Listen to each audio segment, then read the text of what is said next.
Nah,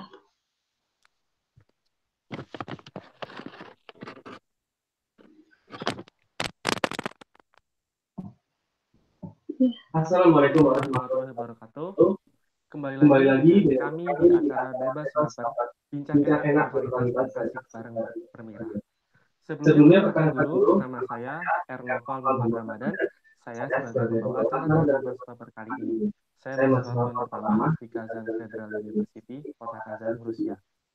Saya di sini dan sendiri, saya ditemani oleh narasumber dan moderator kita yang akan mengisi acara Bebas Baper kali ini sampai 60 menit ke depan.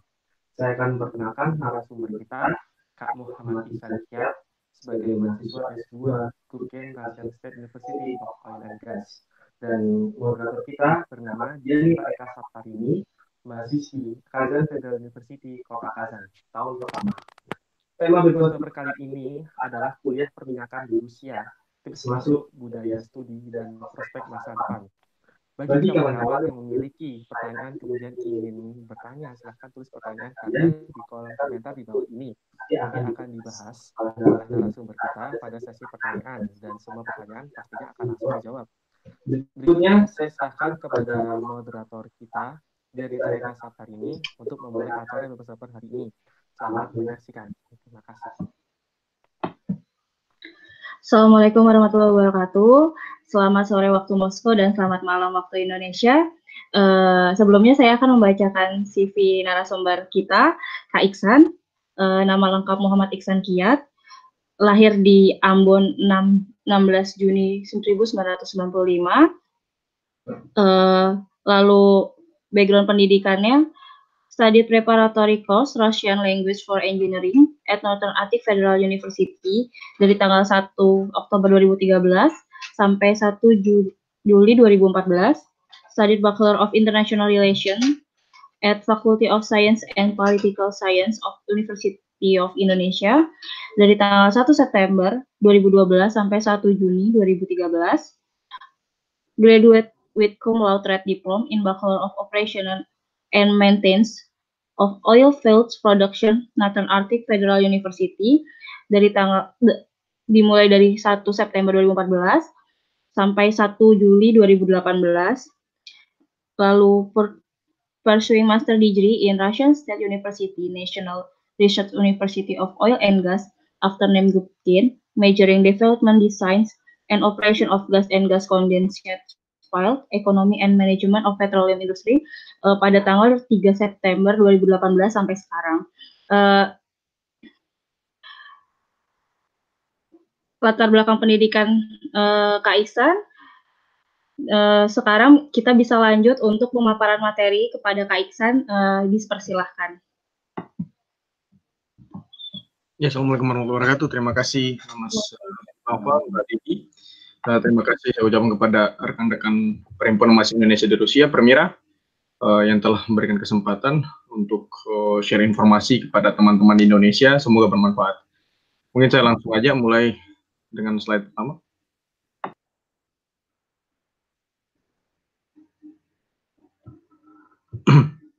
Ya, perkuliahan perminyakan di Rusia, tips masuk, budaya belajar, dan prospek masa depan. Jadi informasi atau presentasi ini merupakan hasil pengamatan dari saya sendiri secara individu. Iya, selanjutnya kalau misalnya teman-teman punya pertanyaan lebih lanjut, bisa hubungi kontak yang ada di bawah itu, lewat semua sosial media yang ada, ke Permira maupun ke saya secara pribadi. Nanti bisa saya arahkan ke kampus yang dituju, misalnya. Selanjutnya, ya mohon selanjutnya. Ya, jadi mungkin saya buka dulu secara umum ya. Kenapa di Rusia? Secara umum dulu. Jadi, maaf, ini langsung secara khusus kalau untuk belajar perminyakan atau related subjects misalnya hukum, politik, ekonomi perminyakan atau geologi perminyakan, mechanical engineering atau petrokimia yang berhubungan perminyakan juga gitu kan. Yang alasan pertama itu belajar nyata. Jadi di kampus-kampus di Rusia, khususnya di kampus-kampus yang bisa dibilang masuk dalam rating-rating di Rusia, itu notabene-nya mekanisme pembelajarannya itu nyata banget. Jadi bukan hanya lectures di kelas, bukan hanya lab, ada juga field trip. Field trip itu kita visit companies, biasanya di kota-kota besar, Moskow, atau Saint Petersburg atau kota perminyakan kayak Tumen dan lain-lain, visit companies atau geologi area, terus ada dilengkapi dengan high tech laboratorium dan oil and gas equipment polygon. Jadi polygon itu kayak peralatan minyak dan gas yang kita bisa lihat secara langsung, kita bisa pegang dan lain sebagainya. Kemudian ada simulasi pengeboran, simulasi penyulingan, simulasi produksi itu. Jadi simulasi sebelum magang, sebelum masuk ke kerja nyata, biasanya kita simulasi dulu. Ada kursinya, ada alat-alatnya gitu. Yang kemudian ada juga Geology, Oil and Gas Museum. Di kampus biasanya ada museum geologinya sendiri atau museum oil and gasnya sendiri yang dimana kita bisa lihat hal-hal yang berhubungan dengan oil and gas. Terus juga ada kemungkinan terlibat dalam proyek nyata. Jadi di kampus dikasih proyek oleh sebuah company dan kita bersama dengan dosen kita ataupun orang yang bekerja di laboratorium bareng-bareng buat proyek itu. Terus ada kuliah umum yang reguler ya. Kuliah umum reguler itu dari spesialis company dari Lukoil, Gazprom, Rosneft, dari Schlumberger dan lain-lain. Terus tugas akhirnya dalam bentuk proyek. Jadi bukan hanya seperti di Indonesia spesifik, misalnya kita simulasi, kita belajar simulasi doang, enggak. Kita bentuk proyek. Kalau misalnya kita mau meneliti tentang simulasi, perlu ada dia punya dampak lingkungan, dampak sosial, jadi full. Equipment-nya apa, jadi full. Ekonominya apa, jadi full. Tugas akhirnya. Yang kemudian kemajuan sains dan teknologi. Ya, di Rusia itu unik, tapi banyak orang yang nggak tahu. Misalnya di salah satu kampus namanya Kukin State University, kampusku, itu ada simulasi, game simulasi gitu untuk production and operation. Itu sama seperti GTA gitu, kalau teman-teman pernah main GTA kan, nah itu sama seperti itu. Nah, ada juga hydrodynamic software, kalau misalnya teman-teman pernah dengar T-Navigator atau Rock Hydrodynamic Flow, RF, ya RPF kalau nggak salah, itu berasal dari Rusia. Eclipse dan Petrel dari Schlumberger, tapi yang saya dengar dari dosen 30% adalah lulusan program pemrograman MGU di Rusia juga. Terus ada aerogeosurvey, itu Rusia kan punya banyak satelit itu. Rusia kan merupakan pelopor luar angkasa, dia punya satelit. Dia juga bisa buat survei geologi. Dia menggunakan satelit itu untuk membuat survei geologi untuk mendeteksi oil and gas. Jadi datanya bisa ditambahkan ke data-data survei lainnya kayak gitu. Terus Rusia juga longest oil pipe, namanya Druzhba, 8,9 km dari Samara sampai ke negara-negara Eropa untuk memasok minyak. Deepest well di Sakhalin, itu namanya Z44 Chaivo, 12 km. Itu setara dengan 5 kali Burj Khalifa, skyscraper. Terus Rusia juga sedang mengembangkan Arctic Science and Technology. Misalnya salah satu karyanya itu platform minyak ice resistant namanya Prilazomnaya. Terus teman-teman pernah dengar Mendeleev, tabel periodik Mendeleev, itu juga dari Rusia orangnya. Terus Rusia terkenal dengan ilmu material dan material, metalurgi. Kalau dalam bidang oil and gas itu salah satu karyanya, salah satu doang, high reliability and cheap pipeline. Pipeline-nya kuat dan murah. Senjata-senjatanya kuat dan murah, misalnya kan AK-47 kan. Terus dia juga sedang mengembangkan advanced IOR dan EOR technology. Lanjut, Mbak. Lanjut, moderator. Bisa dilanjutkan slide-nya? Iya. Apalagi alasan-alasan kenapa Rusia merupakan salah satu pilihan strategis, pilihan terbaik untuk belajar oil and gas. Peringkat ke-6 negara peraih Nobel terbanyak dalam berbagai bidang, salah satu antara lain matematika, fisika, kimia di Rusia. Itu nomor 6 di dunia. Stimulator hubungan Indonesia dan Rusia. Jadi hubungan Indonesia dan Rusia, kalau teman-teman tahu, pernah pesat saat di Soekarno dan Khrushchev. Setelah itu stuck dan sekarang naik lagi. Jadi semakin bagus hubungan suatu negara, semakin pula banyak kerjasama, banyak beasiswa dan lain sebagainya. Teman-teman bisa jadi pelopor nih, seperti Habibie pelopor di Jerman misalnya. Biaya hidup dan biaya kuliah terjangkau dibandingkan negara-negara Eropa dan Amerika. Ya tentu terjangkau. Ya di sini kasarnya kurang lebih kalau di kota besar, pengalaman pribadi misalnya 2-3 misalnya. itu per bulan. Terus dia punya dormitory juga murah banget. Saya pernah kuliah di Indonesia, jadi kalau dibandingkan ya sama aja, nggak terlalu jauh beda, sekalipun di kota besar. Terus fee-nya, biaya kuliahnya juga terjangkau ya teman-temannya. Ya mungkin bisa dikatakan secara kasar kurang lebih sama seperti di kampus-kampus perminyakan lainnya di Indonesia misalnya. UPN, Trisakti, ITB, ya kurang lebih seperti itu ataupun bahkan kurang lebih daripada itu. Nanti untuk detailnya bisa ditanyakan selanjutnya. Keunggulan bahasa dan atmosfer pendidikan multicultural. Jadi di sini kita tidak dituntut untuk hanya berbahasa Inggris tapi juga berbahasa Rusia. Kayak gitu, karena lebih dari 90% pelajaran di sini bahasa Rusia. Kalaupun ada yang ambil bahasa Inggris, dia kayak sebaiknya ambil bahasa Rusia karena hidupnya dengan lingkungan yang berbahasa Rusia. Susah banget, agak sulit, apalagi di kota-kota kecil untuk menemukan orang Rusia yang mahir berbahasa Inggris. Kayak gitu. Atmosfer pendidikan multicultural ya seperti jadi sekalipun bukan di kota-kota besar seperti Moskow dan Saint Petersburg, Vladivostok, Krasnodar, Arkhangelsk, di sana pun multicultural atmosfernya. Dari Afrika, banyak negara-negara Afrika, dari negara-negara Asia Tengah, dari Cina, Vietnam, Thailand, juga banyak mereka kuliah sampai di sana.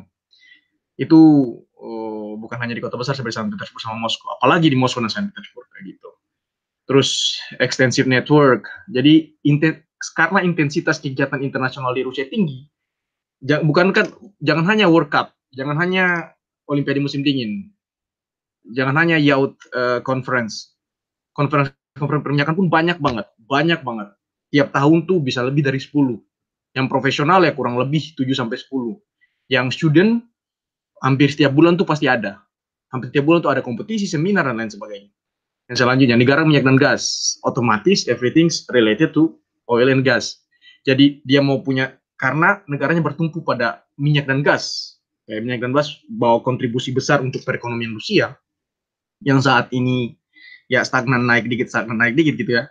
Dikatakan. Jadi dia punya sistem perpajakan, dia punya perubahan negara itu sangat ini juga sangat berhubungan dengan keadaan oil and gas di dunia dan juga di Rusia.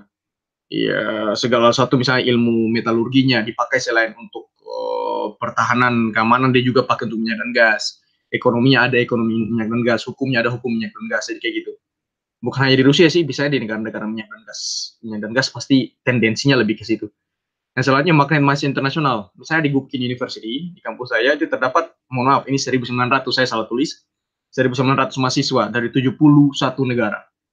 Kalau di Indonesia, kalau orang Indonesia itu 8,1% atau 51 orang dari 567 mahasiswa Indonesia di Rusia adalah mahasiswa geologi, petrokimia, dan teknik perminyakan. Nah, 43 kurang lebih S1, 7 S2, 1 S3, tersebar di 11 kota dan 15 kampus. Ini data dari Permira. Selanjutnya, Ibu Moderator. Ya, kenapa Rusia? Peringkat dunia. Kenapa nyaris tak masuk 100 besar sih? Banyak pertanyaan seperti itu. Nah, ada banyak alasan, tapi alasan mendasar itu yang pertama. Yang bukan English speaking countries atau English taught education, contohnya seperti Jerman, Prancis, Israel, Swedia, Norwegia, Mesir. Peringkat yang ada di QS top universities itu tuh kayak kurang relevan sama mereka, itu menjadi persoalan buat mereka.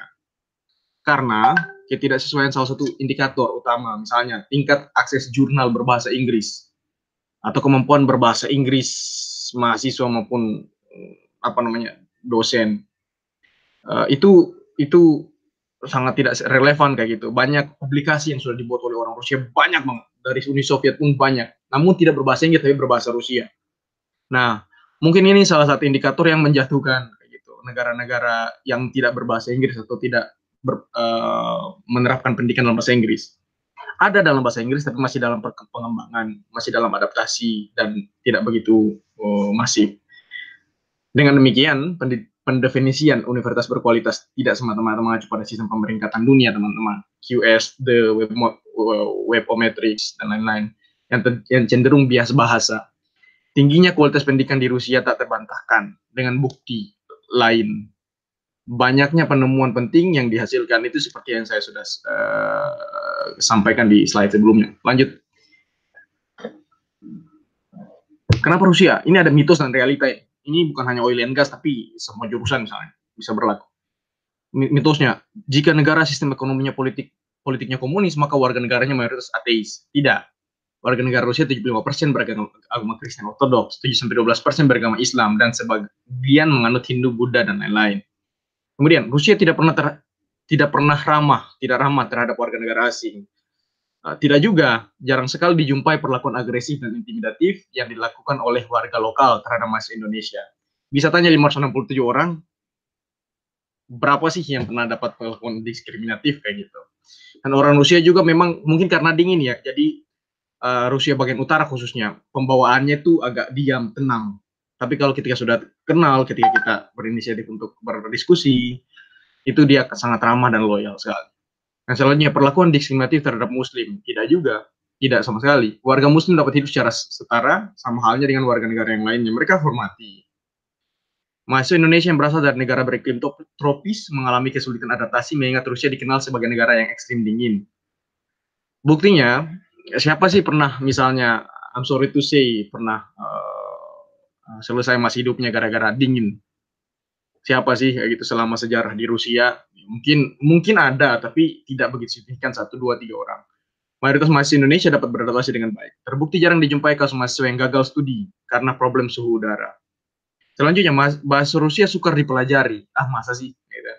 Mayoritas mahasiswa dapat menjalani bahkan memperoleh prestasi yang baik dalam program bahasa dan saat menjalani studi di jurusan masing-masing. Ada teman-teman yang saya kenal dan saya juga pernah ikut Olimpiade Bahasa Rusia dan saya rasa itu bukan masalah besar selama kita tidak malas. Ini data ini saya dapat dari, ya ada sumbernya di bawah, dari catatan diskusi alumni Rusia tahun 2018. Selanjutnya, tips masuk. Nah, kita beralih ke tips masuk nih. Ada 3 sebenarnya. Yang pertama, jalur beasiswa Federasi Rusia via Pusat Kebudayaan Rusia yang ada di Jalan Diponegoro nomor 12 di Jakarta. Gitu. Itu biasanya dibuka bulan Desember Januari, ya gitu kan. Wawancaranya biasanya bulan Juni Maret. Ya, administrasi yang kedua itu maksudnya administrasi kita yang sudah dikirim, yang sudah kita bayar, sudah ditranslate dan dikirim ke Rusia itu diseleksi lagi oleh kampus mana nih yang mau nerima gitu. Jadi kurang lebih intervalnya Agustus Oktober baru pengumuman, baru diumumin siapa yang lulus, kampus mana yang menerima siapa, dari 6 kampus yang kita pilih itu kampus mana yang menerima kita gitu. Nah, jalur beasiswa Federasi Rusia bukan hanya di Indonesia, di hampir seluruh negara di dunia mereka buka beasiswa yang sama, namun tanggalnya berbeda-beda, misalnya ada yang lebih awal, ada yang lebih lambat. Selanjutnya, jalur beasiswa kampus. Jadi ketersediaan jalur ini sebenarnya tergantung kebijakan kampus-kampus tertentu. Misalnya kayak gitu. Misalnya ada teman saya, kenalan saya di SPBGU. Dia masuk SPBGU, setelah dia patfak, dia masuk SPBGU, tapi dia dapat beasiswa gratis misalnya. Dia masuk gratis. Atau ada kenalan saya dari Indonesia, misalnya dia masuk salah satu kampus misalnya di mana gitu kan. Iya, tapi ada beberapa ini sih tendensi sih. Yang pertama, biasanya diprioritaskan calon yang sudah berbahasa Rusia. Nah, mahasiswa yang sudah lulus preparatory course atau sudah mahir bahasa Rusia, kursus di PKR misalnya, atau yang pernah DO atau yang pernah kuliah di Rusia terus mau kuliah lagi di Rusia misalnya, bisa dia diprioritaskan. Yang selanjutnya akan ada beragam sebenarnya. Ada yang cuma administrasi doang, ada yang administrasi, tes tulis, esai, CV, wawancara. Kalau di Gopkim misalnya, itu ada tes tulis, kompetisi dengan orang Rusia lainnya. Ada CV, ada administrasi misalnya. Di SPBGU ada administrasi, ada esai, ada CV, ada wawancara. Jadi beragam. Yang selanjutnya itu jalur mandiri. Kalau jalur mandiri ini tergantung kebijakan kampus juga sih. Kayak gitu. Jadi apa saja yang dibutuhkan. Tapi biasanya cuma administrasi dan pembayaran doang. Karena Rusia pada dasarnya memang lagi kampus-kampus di Rusia lagi berlomba-lomba untuk menarik mahasiswa asing yang berkualitas gitu dalam melalui jalur-jalur yang berbeda ini gitu. Dan itu jalur mandiri ini bisa diakses setiap waktu, dalam artian bisa langsung aja berkomunikasi dengan kontak person di international office di kampus tersebut, atau lewat website atau lewat email kayak gitu kan. Nanti mereka pasti minta dokumen. Kenapa bisa setiap waktu? Karena teman-teman pun butuh kalau datang ke Rusia yang belum bisa bahasa Rusia butuh penyesuaian dulu di preparatory course. Oleh karena itu kapanpun sebenarnya mereka terima tuh data-datanya. Jadi tergantung kampus sih. Kalau untuk lebih detail nanti bisa chat aja. Ya, selanjutnya.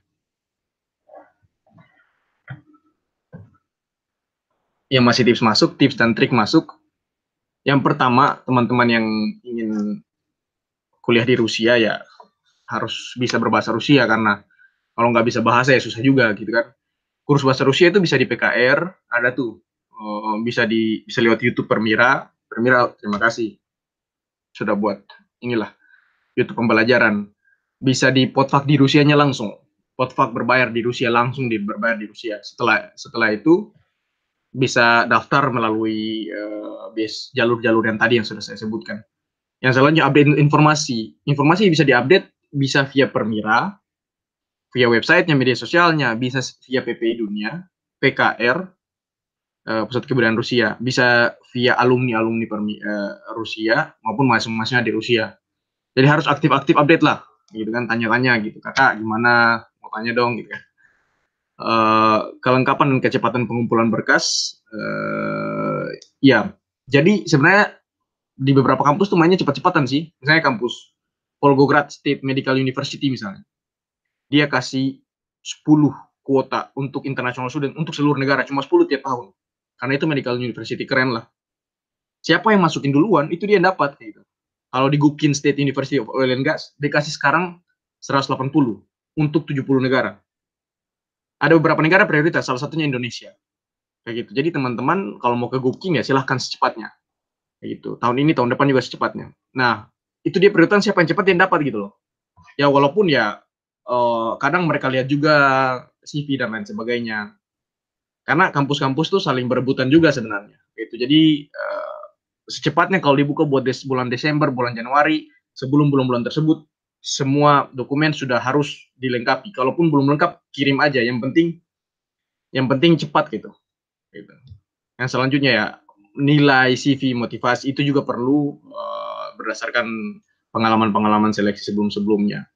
Yang selanjutnya, kalau misalnya kan di Rusia kan nggak living cost-nya nggak ditanggung kan, dan kerja juga nggak boleh karena visa kita visa student. Oleh karena itu ya bisa ajukan ke pemerintah atau pejabat daerah, bisa ke bank daerah, bisa ke LSM, banyak foundation bisa teman-teman bisa ajukan setelah dapat surat penerimaan dari Rusia. Kampus-kampus perminyakan terbaik di Rusia ada lebih dari 30 kampus sebenarnya. Ini 6 diantaranya aja yang saya tulis. Yang pertama itu Russian State University of Oil and Gas, named after I.M. Gubkin. Kedua, St. Petersburg State Mining University, Oil and Gas Faculty. Yang ketiga, Ufa State Petroleum Technical University. Yang keempat, Kazan Federal University Institute of Oil and Gas, Moscow State University of Oil and Gas, dan Northern Arctic Federal University Institute of Oil and Gas. Kayak gitu. Nah, di setiap kampus ini, dia punya kelebihan masing-masing. Masing-masing punya kelebihan. Dan kalau mau bilang keunggulan kampus mana yang paling unggul, sebenarnya sama aja. Dalam artian sistem pendidikannya ya sama, bahasan juga bahasa Rusia dan lain sebagainya. Cuma teman-teman perlu searching, exploring, supaya tahu kira-kira UFA ini dia kelebihannya di mana, misalnya di geofisik. Gubkin ini kelebihannya di mana? St. Petersburg kelebihannya mana, misalnya di geologi gitu. Jadi ada kelebihan-kelebihan tertentu. Nah, saya tidak tahu kampus-kampus lain, tapi saya pernah kuliah di kampus yang nomor 1 nomor 6. Itu yang nomor 6 ini di Arkhangelsk misalnya, nomor 1 ini di Moskow. Karena di kota besar, jadi jaringannya juga semakin besar, acara semakin banyak, atmosfer semakin terasa. Exchange program juga semakin banyak kayak gitu. Jadi company network juga semakin banyak. Jadi tendensinya biasanya di kota besar sih. Bukan bagaimana dia mengajar, siapa yang mengajar dan lain sebagainya, bukan sistem pendidikan semua sama. Tapi cumanya lebih ke network sama partnernya, partner kampus, program dan networknya. Itu sih sebenarnya. Jadi ya bisa dibilang menurut saya pribadi nomor 1 Russian State University of Oil and name after Gubkin atau Gubkin University. Lanjut. Budaya studi. Periode studi fakultas persiapan itu 1 tahun. Biasanya diadakan di kampus yang berbeda. Misalnya si A dia kuliah fakultas persiapan di kota berbeda atau di kampus Moscow State University, tapi dia kuliah S1-nya di Gubkin misalnya. Jadi biasanya kayak gitu. Ini wajib untuk calon yang tak berbahasa Rusia.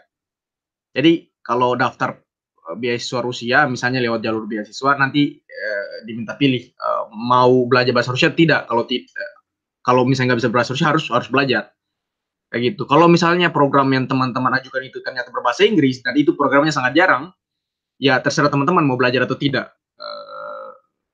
Kayak gitu. Terus bachelornya 4 tahun, terus ada spesialis. Spesialis ini kayak dulu di Rusia tuh nggak ada bachelor. Sistem Uni Soviet itu spesialis. Tapi karena semua di dunia ya mulai pakai sistem bachelor, dia mulai menyesuaikan. Namun ada beberapa jurusan yang masih pakai spesialis kayak geologi 5 tahun, arsitektur misalnya 5 tahun. Kayak gitu. Ada beberapa jurusan, misalnya konstruksi ada juga 5 tahun gitu. Master degree 2 tahun, PhD 4 tahun. Ada juga asistensip, ada juga internship di kampus-kampus, itu kurang lebih 1 tahun. Kurang lebih kayak gitu. Nah, di Rusia kekurangannya nggak ada tuh semester pendek. Kevakuman mekanisme lulus lebih cepat. Ya, kalau misalnya 4 tahun, ya 4 tahun, nggak bisa lulus lebih cepat. Gitu. Sistem pendidikannya, yang pertama, basis perkuliahan ini sesuai kebijakan kampus. Kalau di UKIN, kita sistemnya kayak, ya semacam SKS gitu. Ada jurusan yang kita pilih. Itu di semester 2, jurusan yang kita pilih untuk master degree misalnya. Ada juga di kampusku dulu di Northern Arctic Federal University, itu sudah ditentukan, jadi kita nggak bisa pilih. Jadi ditentukan, kita nggak punya pilihan lain kayak gitu. Kalau nggak lulus ya nggak lulus, ya SKS-nya tetap sama, kreditnya tetap sama gitu. Yang selanjutnya, ketidaktersediaan semester pendek, terkecuali summer, winter school, atau berkredit atau exchange program. Jadi nggak ada semester pendek, tapi kalau teman-teman mau tingkatin kualifikasi, bisa ambil kursus kualifikasi, bisa ambil summer school, kreditnya nanti naik, winter school kreditnya naik, masuk dalam ijazah juga. Itu exchange program misalnya 6 bulan di Norwegia kan, di Northern Arctic Federal University itu dia punya ikatan kuat dengan Norwegia, misalnya dari Northern Arctic ke Norwegia kan, di sana dapat kredit, di sini juga dapat kredit kayak gitu. Basis penilaian itu berbeda dengan ini ya, Indonesia maupun di dunia pada notabene-nya ya. Di sini pakai sistem namanya Zachot. Zachot itu ya terserah teman-teman, pas atau not pas. Kalau not pas berarti harus repass again kayak gitu. Ada juga div Zachot, differential Zachot. Itu harus pas tapi dengan nilai kayak gitu. Nilai itu nanti berpengaruh ke teman-teman punya IPK juga atau GPA. Terus ada exam ini biasanya mata-mata kuliah penting banget yang berhubungan banget sama jurusan teman-teman, itu exam. Itu nilainya 1 sampai 5. Nilai A itu ya 5 lah. A minus atau B itu ya 4 gitu. 3 itu ya batas, sudah, itu batas C. Kalau di bawah 3 itu tidak lulus. Atau kalau dapat 3 itu tidak bisa dapat yang cum laude gitu. Yang selanjutnya basis pembelajaran. Di sini ada lecture. Ada lecture itu kayak beberapa grup jadi satu, belajar bareng. Itu biasanya untuk ya lintas jurusan atau lintas fakultas. Subjek yang terjun atau lintas fakultas. Ada seminar itu spesifik untuk satu kelas doang kayak gitu. Untuk jurusan itu doang gitu. Ada laboratorium, ada field trip, ada praktik industri, ada kuliah distansi, ada coursework, course project, ada interaktif auditorium. Interaktif auditorium kayak jurusan geologi, ekonomi, operation and production, drilling, sama apa namanya ya, sama geofisik misalnya. Itu sama-sama membuat sebuah project bareng kayak gitu dalam kelas. Jadi diajarkan teamwork sudah dari awal. Yang kemudian pendidikan profesional tambahan, misalnya teman-teman butuh nih misalnya hukum energi, teman-teman bisa bayar kuliah berbayar di situ. Jadi kayak semacam double degree gitu. Di hukum energi selama 1 tahun. Terus ada proyeknya juga, ada tesisnya juga. Pendidikan peningkatan kualifikasi. Misalnya untuk magang di Rusia itu harus ada sertifikat peningkatan kualifikasi. Misalnya untuk drilling, mau magang sebagai master driller, harus ada sertifikat ya itu master driller. Kalau untuk aku mau magang sebagai operator oil and gas misalnya, harus ada sertifikat itu. Jadi biasanya kita ambil sih di kampus 3 bulanan terus tes gitu kan. Yang kemudian full Russian TOEFL. Jadi di sini nih seperti yang aku bilang tuh lebih dari 90% berbahasa Rusia. Bahasa Inggris ada, cuma di kampus-kampus tertentu dan cuma jurusan-jurusan tertentu aja. Nah, dan bahasa Inggris juga ada untuk jurusan-jurusan yang kayak 1 tahun di Rusia, 1 tahun di Amerika itu ada. Tapi itu biasanya berbayar, nggak ada beasiswa. Dan itu cukup mahal. pakai standar di kampus yang ada di Amerika misalnya, di MIT atau di Texas A&M atau di Norwegia misalnya. Itu ada kayak gitu. Selanjutnya budaya studi ya. Ya, saya percepat ya. Mata kuliah yang bikin unik di Rusia ini misalnya ada mata kuliah wajib universitas. Pendidikan jasmani itu 2 sampai 3 tahun untuk bachelor. Kadang untuk PhD juga ada gitu. Pendidikan jasmani. Jadi mereka genjot banget fisik gitu. Oleh karena fisik orang Rusia kan keren-keren kan, cantik-cantik. Bahasa Rusia dan bahasa Inggris 2 sampai 5 tahun. Jadi sembari belajar jurusan mata kuliah sesuai dengan jurusan, kita juga wajib belajar bahasa Rusia. Atau bahasa Inggris yang sudah mahir Rusia misalnya. Bahasa Rusia selama 2 sampai 5 tahun. Ada kampus cuma 2 tahun, ada kampus sampai 5 tahun. Filosofi ini unik. Kalau di kampus aku, mungkin S1, S2, S3 pasti belajar filosofi. Pasti belajar filosofi kayak gitu di semester pertama. Terus ada juga ekonomi, sosiologi, hukum, pengetahuan umum, teknologi, informasi, komunikasi, dan sastra dan literatur sains. Itu notabene untuk bachelor. Yang selanjutnya, praktik industri. Nah ini nih, banyak orang yang tanya. Karena bisa dibilang hampir tidak ada orang yang pernah magang di Rusia untuk orang Indonesia kayak gitu. Saya belum pernah dengar. Orang internasional pun belum pernah dengar. Orang negara-negara pecahan Uni Soviet pun jarang banget kayak gitu. Waktu praktik itu, nanti saya jelaskan ya. Waktu praktik itu untuk bachelor 2 sampai 3 kali. Akhir semester 5, 6, 7. Untuk master 1 sampai 2 kali, akhir semester 2, 3. Periode praktik kurang lebih 2 minggu sampai 1 bulan. Yang kedua, praktik untuk mahasiswa asing itu biasanya praktik di negaranya sendiri atau di laboratorium kampus. Itu aja. Terus yang ketiga, praktik di Rusia gimana sih? Secara umum tidak diperbolehkan oleh perusahaan-perusahaan Rusia karena kompleksitas izin administratif. Jangankan praktik, pindah kota aja kita harus registrasi kembali misalnya. Mau jalan-jalannya harus registrasi kembali gitu misalnya. Apalagi praktik di kota lain, di perusahaan lain kayak gitu. Kerahasiaan data. Nah, Rusia ini ada satu budaya mungkin trauma kali ya. Dulu kan Rusia kan kayak menemukan banyak hal yang mendasar dalam sains dan teknologi, tapi kemudian ada yang ambil dan mengembangkan di negaranya sendiri, misalnya kayak gitu ya. Dia jaga banget kerahasiaan data sekarang. Yang selanjutnya kendala bahasa. Ya orang Rusia kalau ngajar international students, kalau misalnya international students hebat bahasa Rusia nggak apa-apa. Kalau misalnya bahasa Rusia terbata-bata agak sulit. Kayak gitu. Jadi kayak agak sulit aja, nggak mau ribet mereka. Kemudian prioritas mahasiswa Rusia, ya mereka prioritaskan daripada ambil mahasiswa internasional yang ya setengah-setengah dibandingkan dengan mahasiswa Rusia yang nilainya nggak bagus, mendingan mahasiswa Rusia yang nilainya nggak bagus kayak gitu. Nah, terus tips dan trik ini. Kebetulan aku insya Allah bulan Juni diterima di Gazprom, itu orang pertama di kampusku ya dari international students yang diterima di magang di Rusia. Dan orang pertama mungkin orang Indonesia juga yang pertama yang magang di perminyakan ya, khususnya di perminyakan Rusia di Gazprom. Tapi itu nggak singkat teman-teman, itu perjuangan panjang juga. Nah ini tips dan triknya nih. Yang pertama, sertifikat peningkatan kualifikasi, karena itu merupakan tuntutan, harus ada namanya courage, itu harus ada. CV itu harus bagus lah, harus bagus. Juara lomba, publish paper, language proficiency, keaktifan organisasi itu harus ada. Yang ketiga, surat rekomendasi dari dosen, dari kenalan, dari insinyur yang hebat, dari orang-orang ternama di Rusia itu harus ada. Yang keempat, apply cari perusahaan yang dia punya project joint venture dengan perusahaan internasional. Supaya karyawan-karyawan di perusahaan internasional itu engineering dari situ bisa berbahasa Inggris dengan international student kayak gitulah. Supaya lebih mudah lah proses magangnya. Yang selanjutnya, partisipasi di berbagai kompetisi. Ini kadang ada kompetisi yang hadiahnya praktik. Ada teman saya dari Nigeria menang kompetisi semacam Petro Bowl gitu, cermat gitu, hadiahnya praktik di Halliburton Rusia. CV, partisipasi kompetisi, CV-nya diperbanyak, olehnya diperbanyak. Terus network, partisipasi di kompetisi, kenal sama ini, ya secara personal enak, ya hubungan personal lebih kuat daripada hubungan hukum lah misalnya kayak gitu kan. Dia biasanya bantu. Orang-orang Rusia itu biasanya bantu gitu. Kalau network kalian banyak ya biasanya mereka bantu. Yang kemudian ada praktik rekrutmen kompetisi. Jadi tahun kemarin ada kompetisi dari Sakhalin Energy misalnya di timur Rusia. Siapa yang lulus kompetisi itu dia bisa praktik kayak gitu.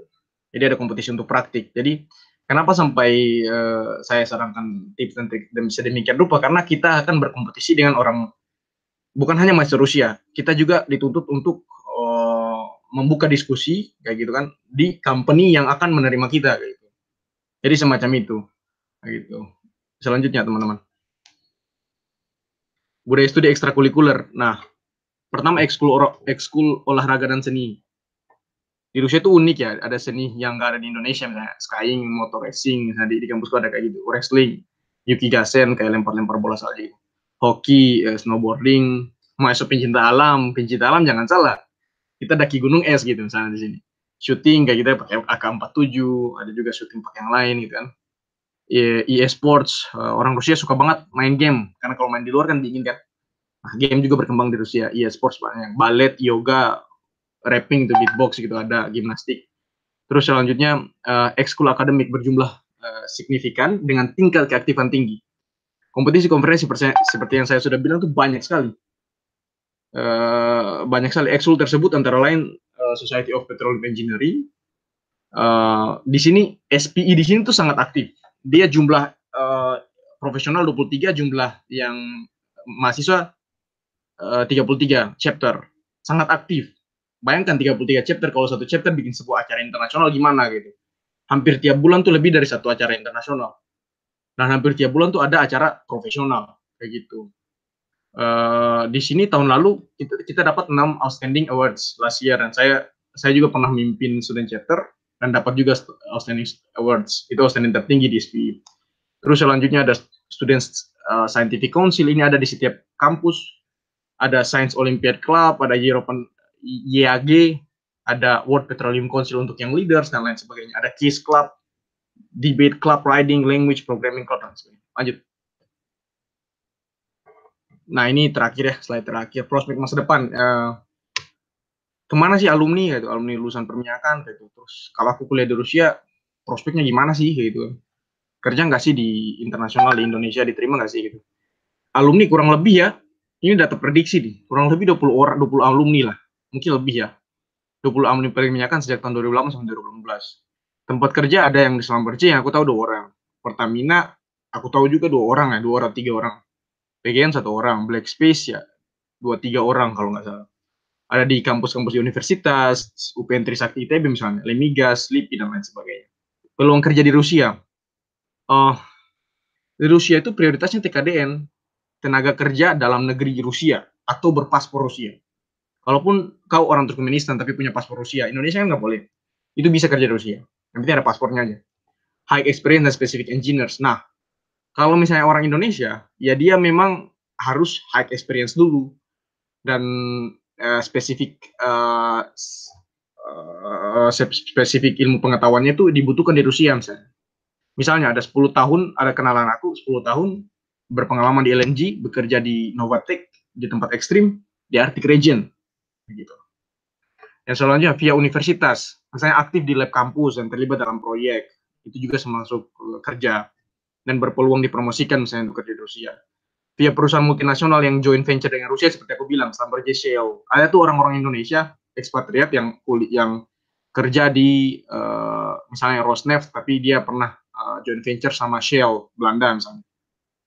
Via Pertamina Rosneft. Nah ini masih dipertanyakan karena 2 tahun yang lalu 2016 Pertamina berkunjung ke sini buat MOU dan segala macam, bikin rencana-rencana kerja bersama. Mudah-mudahan aja jalan ya supaya lulusan Rusia bisa ada peluang kerja lah, bisa juga lebih berguna untuk Indonesia tentunya. Via perusahaan Rusia di Indonesia atau di luar negeri. Nah ini dipertanyakan juga kalau perusahaan Rusia di Indonesia kayak Backspace gitu. Mudah-mudahan kedepannya sudah banyak perusahaan Rusia di Indonesia maupun perusahaan Indonesia di Rusia sih. Kalau di luar negeri ini kita kompetisinya jatuhnya kompetisi internasional sih. Kalau kita mau masuk kayak Chevron atau harus sudah punya pengalaman, harus punya basic bahasa Inggris dan kompetisinya internasional luas kayak gitu. Dan kita perlu adaptasi juga sih. Yang kita belajar kan semua bahasa Rusia, kita perlu adaptasi selama 5 tahun itu ya bahasa Inggris, dengan bahasa Inggris juga belajarnya. Terus misalnya Lukoil Internasional juga, ada temanku dari Nigeria, dari Ghana, dia sekarang kerja di Lukoil, perusahaan swasta Rusia, tapi internasional, kerjanya di Irak, di Ghana. Peluang kerja dalam negeri, tantangan yang kita hadapi adalah bahasa Indonesia atau bahasa Inggris, kita harus adaptasi. Karena jangankan teknologi, bahasa juga beda. Teknologi juga agak-agak beda gitu loh. Yang di Indonesia pakai CMG misalnya, di sini pakai T-Navigator misalnya. Gitu-gitulah. Adaptasi penggunaan teknologi misalnya, aku bilang software gitu kan. Peluang kita adalah ya networks. Kalau mau kerja di Indonesia menurut aku ya, networks, join aktif di PPI misalnya, terus kenalan sama insinyur terkenal atau dosen atau siapa gitu, join project Indonesia Rusia. Kalau ada join project, insya Allah kita bisa kerja. Kayak di Uzbekistan ada joint project dengan Rusia, mereka kerja di sana. Itu kan banyak lulusan Rusia kerja di sana, di Angola juga.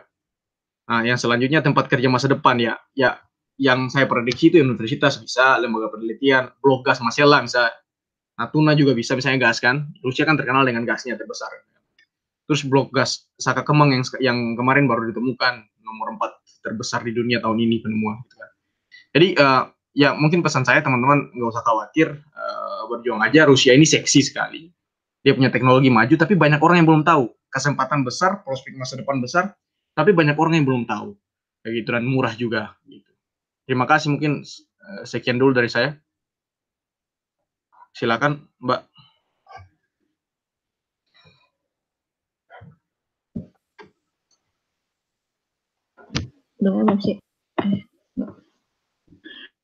Oke, terima kasih untuk Kak Iksan atas pemaparan materinya.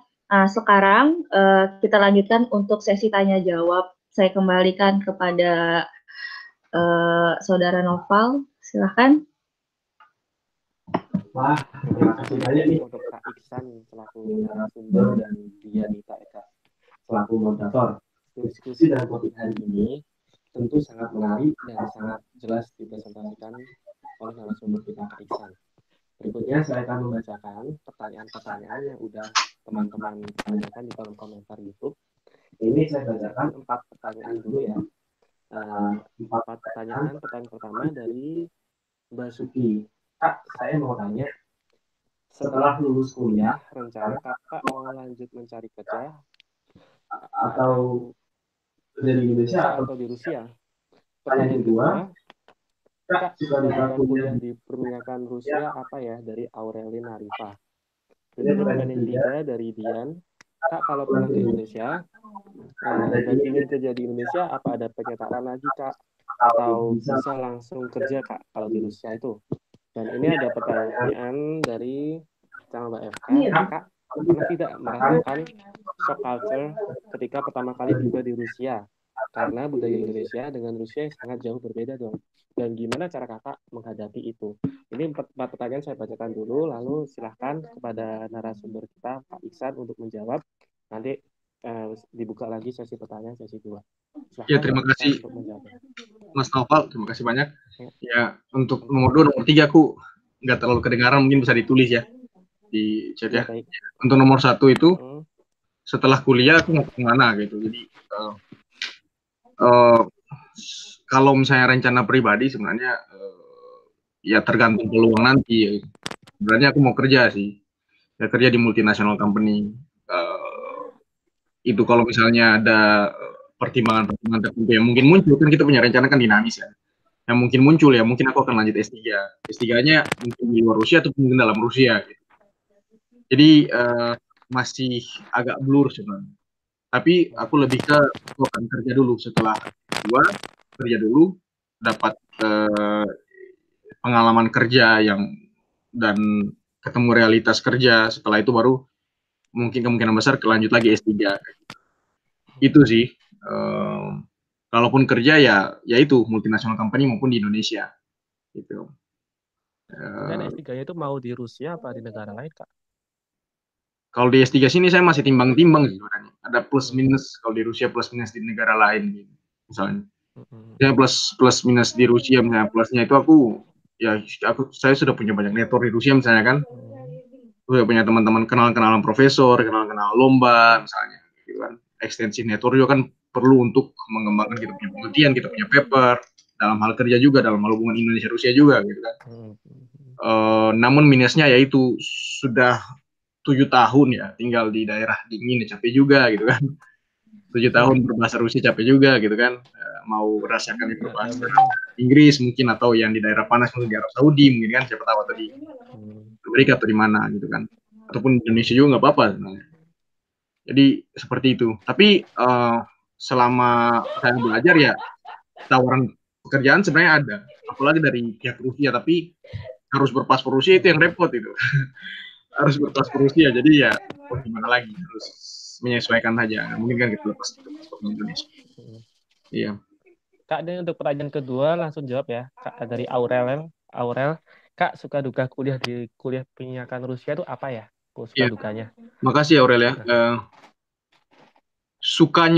Dukanya dulu deh.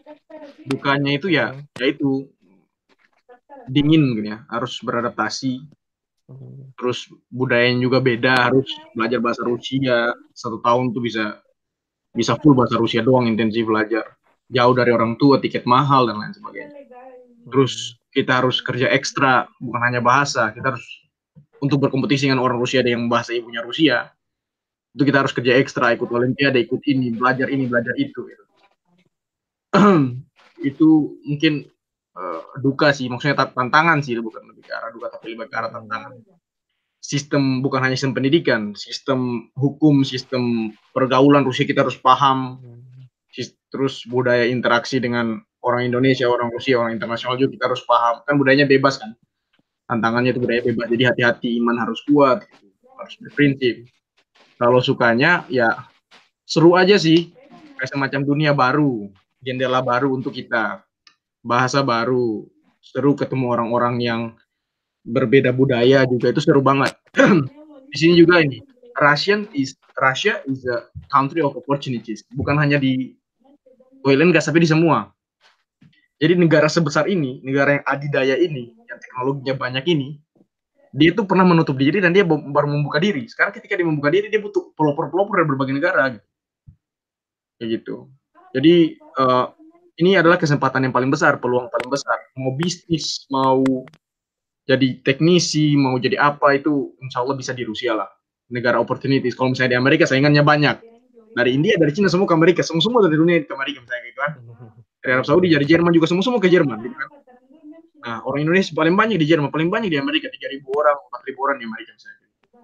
Nah, kalau di Rusia masih sedikit, masih 600 orang Indonesia. Indonesia pun butuh pelopor dari Rusia. Nah, itu sih. Ya, sukanya aku di daerah yang di kawasan yang penuh tantangan dan unik aja. Itu sih. Yang kemudian jelaskan apa penyetaraan ya? Apakah perlu penyetaraan?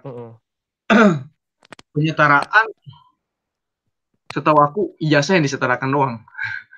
Kalau sudah terima kerja, ya udah, nggak usah penyetaraan. Pasti dididik kembali di sana sesuai dengan budaya departemen itu. Bukan hanya budaya company itu, tapi company yang ada di negara itu, yang ada di lokal itu. Budayanya kayak gimana? Pendidikannya kayak gimana? Tugas fokusnya apa? Dididik kembali pasti. Jadi nggak usah khawatir. Penyetaraan cuma ijazah doang disetarakan kayak gitu. Mungkin penyetaraan yang tidak dituntut ya secara pribadi, mungkin belajar bahasa teknik tapi dalam bahasa Indonesia atau dalam bahasa Inggris gitu kan. Dalam bahasa Inggris, karena kita belajar kan full Russian ya. Kita sendiri yang sadar diri harus belajar bahasa Inggris. Kayak gitu, pikir Inggris, belajar Rusia bisa kayak gitu. Jangan lupa Indonesia. Itu aja penyetaraan, dan apalagi penyetaraan ya. Penyesuaian lingkungan. Itu aja sih. Yang keempat gimana, Mas? Yang keempat ini, Kak pernah tidak merasakan shock culture waktu pertama kali tiba di Rusia? Karena budaya Indonesia dengan Rusia yang sangat jauh berbeda, dan gimana cara Kakak menghadapi itu? Shock culture. Soft culture. Shock culture. Shock culture. Shock culture. Orang Rusia itu mereka bebas, tapi mereka menghargai, respect sama budaya, sama agama orang. Jadi ya, yang menghadapi itu ya aku bergaul dengan orang-orang Rusia yang respect gitu. Dan semakin kau berbeda, semakin kau harus mempertahankan gitu misalnya. Banyak orang sukanya jalan-jalan, tapi aku sukanya belajar gitu. Kayak gitu kan. Ada banyak orang sukanya apalah. Jadi mempertahankan, Iksan, lu Islam. lu minum nggak sih vodka misalnya gitu kan. Nah, so aku bilang, aku nggak minum. Saya kayak gitu. Nggak minum, mohon maaf. Gitu. Misalnya kayak gitu. Terus kita ke klub yuk, ke klub. Ah, mohon maaf, nggak bisa ke klub. Kita di sini aja pestanya, misalnya gitu. Jadi sesuai dari diri kita aja, kita bawa diri aja. Nggak juga kok. Kayak misalnya kita tolak mereka ke klub, terus mereka nggak bergaul sama kita lagi. Nggak. Mereka orang Rusia, mereka respect. Kayak gitu. Terus show culture itu ya apa ya, klimatisasi misalnya bisa diartikan juga show culture kayaknya. Yaitu ya gini, di mana bumi, di mana kau di mana kau berada, kau harus di situ bumi dijunjung gitulah, gitu kan. Tapi bukan semata-mata peribahasa itu kau ambil ya udah aku mau minum minuman keras dan lain sebagainya. Enggak. Dalam artian kita harus mempertahankan agama kebudayaan kita, tapi jangan memaksakan mereka untuk memahami dan mengambil kebudayaan kita gitu. Di Indonesia kita pegang tangan harus kayak gini, lu harus kayak gitu, enggak boleh kayak gitu. Orang Rusia nggak suka kayak gitu. Jadi gitu. Jadi kita fleksibel aja. So culture apa lagi? Orang Rusia, kalian amati aja sih kayak analisa. Jadi jangan menjudge di tahun-tahun pertama, jangan. Misalnya aku datang ke asrama gitu kan, tiba-tiba dimarahin tuh. Terus di hari keduanya komandan atau kepala asrama aku care banget sama aku. Kamu kenapa sakit dan lain sebagainya. Jadi jangan judge di tahun pertama. Tahun pertama itu tahun mengamati, tahun menganalisa.